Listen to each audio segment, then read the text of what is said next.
Cuando se rompe el cielo, habían pasado apenas 12 meses desde que Alejandro y Lucía habían dicho sí, quiero, rodeados de luces cálidas, flores blancas y promesas que, en ese momento, ambos creyeron eternas en un año, en solo un año. Era tan poco tiempo para un matrimonio y, sin embargo, suficiente para que el cielo entero se quebrara sobre la cabeza de Alejandro. Alejandro siempre había sido un hombre paciente, de esos que no levantan la voz, que escuchan más de lo que hablan y que encuentran sosiego en lo simple, en los amaneceres, en su pequeña finca. El olor a tierra húmeda, el sonido de los caballos al trotar por la mañana, tenía un patrimonio sólido. Si en un coche, una casa amplia, la finca que había heredado y mejorado con esfuerzo, y una empresa de logística que había levantado desde cero. Pero, por encima de todo, tenía un corazón noble, demasiado noble quizá. Lucía había aparecido en su vida como aparece una tormenta en verano, tan rápida, inesperada y deslumbrante. Era bella, de esa belleza que parecía ensayada por la luz. Trabajaba en administración en su empresa, y aunque al principio apenas se cruzaban palabras formales, con el tiempo fue tejiéndose entre ellos una cercanía que él jamás había buscado, pero que ella nutría con precisión de costurera. Tras un año de noviazgo, fue Lucía quien insistió una y otra vez en casarse. Decía que quería estabilidad, construir un hogar, avanzar juntos. Él, enamorado y confiado, aceptó. Lo que nunca imaginó fue que aquella prisa escondía ambiciones que él no alcanzó a ver. El matrimonio comenzó con risas, cenas en casa, planes de viaje y pequeños gestos que parecían amor verdadero. Pero poco a poco algo empezó a cambiar. Lucía se mostraba más distante, más preocupada por el dinero, por los bienes, por la empresa. A veces hacía preguntas que a Alejandro le parecían extrañas. ¿Qué parte exactamente se considera tuya? Que está a nombre de la empresa y que está a tu nombre.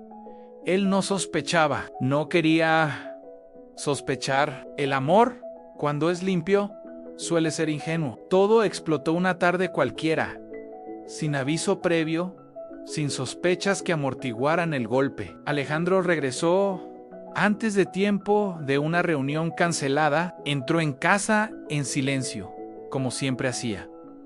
La puerta del dormitorio estaba entreabierta y fue entonces cuando lo oyó. El murmullo en una risa en la voz de Lucía. ¿Y la voz de alguien más?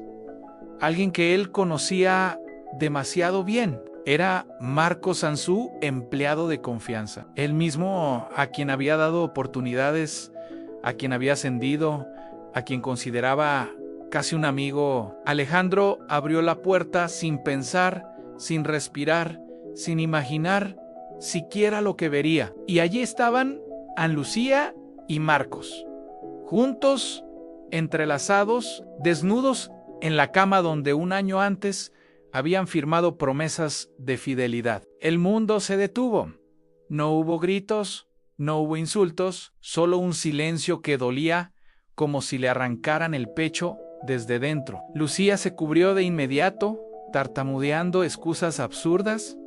Marcos no pudo sostenerle la mirada, pero Alejandro tampoco necesitaba explicaciones. Lo había visto todo. Esa noche no durmió. Salió de casa con apenas la ropa que llevaba y condujo hasta la finca. Allí, sentado en el viejo porche de madera, dejó que la noche lo abrazara y que el dolor lo atravesara sin prisa. Al día siguiente, Lucía lloraba, llamaba, mentaba. Mandaba mensajes desesperados. Él no respondía, no podía, no sabía cómo se responde a la destrucción. Semanas después, cuando Alejandro por fin reunió fuerzas para pedir que ella dejara o apartamento, um apartamento que eu havia comprado muito antes de conhecê-la, Lucía mudou completamente de postura. já não era mulher envergonhada, e sim alguém calculista. Com um olhar frio, según a lei, dice ela, me corresponde la mitad de todo, la mitad de la empresa en la mitad de la finca, la mitad de la casa.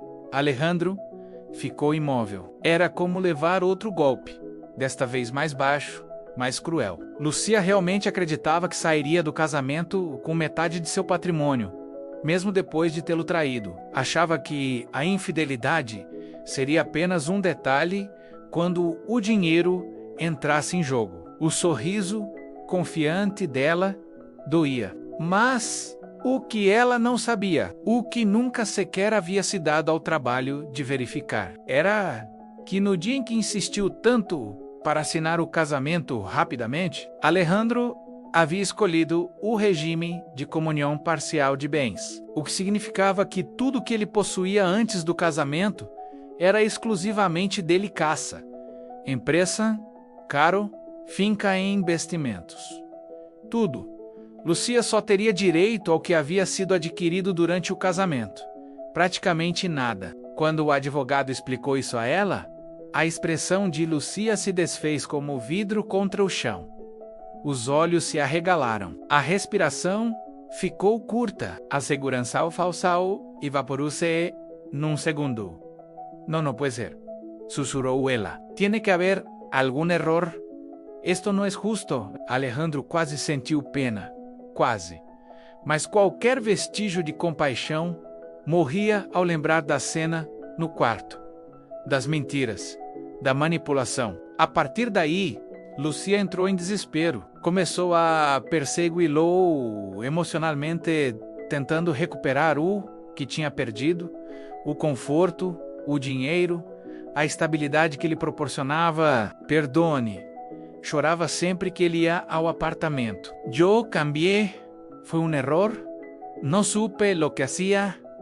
Não me eches, por favor. E cada súplica era como uma faca. Ele não a amava mais, mas ainda sofria. Sofria pelo que acreditou que eles eram, pelo que pensou que estava construindo, por ter dado seu coração a alguém que nunca soube segurá-lo. Meses se passaram assim. Conversas difíceis, choro, tentativas dela de manipular a situação, tentativas dele de ser firme, até o dia em que a justiça bateu à porta. O oficial de justiça entregou a ordem de despejo. Lucia chorava como se o mundo estivesse acabando, mas não era o mundo dela que acabava. Era o castelo de interesses que havia tentado construir sobre o amor de um homem bom. Ela saiu do apartamento com 2 malas, nada mais. Aquele era o verdadeiro peso da verdade. Alejandro assistiu tudo em silêncio. Não tinha raiva, não tinha satisfação, tinha apenas um vazio profundo e uma estranha sensação de libertação. Os meses seguintes foram uma mistura de cura lenta e descobertas. Alejandro voltou à finca, voltou aos amanheceres silenciosos, voltou a cuidar dos cavalos, a caminhar descalço na grama, a reconstruir não o patrimônio. Isso nunca esteve em risco, mas o coração. E pouco a pouco, percebeu que aquilo que Lucia havia tentado destruir não era sua vida, e sim sua paz. E sua paz, por fim, estava renascendo. Um dia, observando o sol se pôr por trás das colinas, pensou algo que nunca teria dito. Enquanto estava com ela, hay pérdidas que, aunque duelan, son en realidad una forma de salvarse. E foi assim que, depois de tanto sofrimento, Alejandro finalmente voltou a respirar, voltou a viver e voltou a ser dono, não apenas de seus bens, mas de si mesmo. Si te ha gustado, considera suscribirte al canal.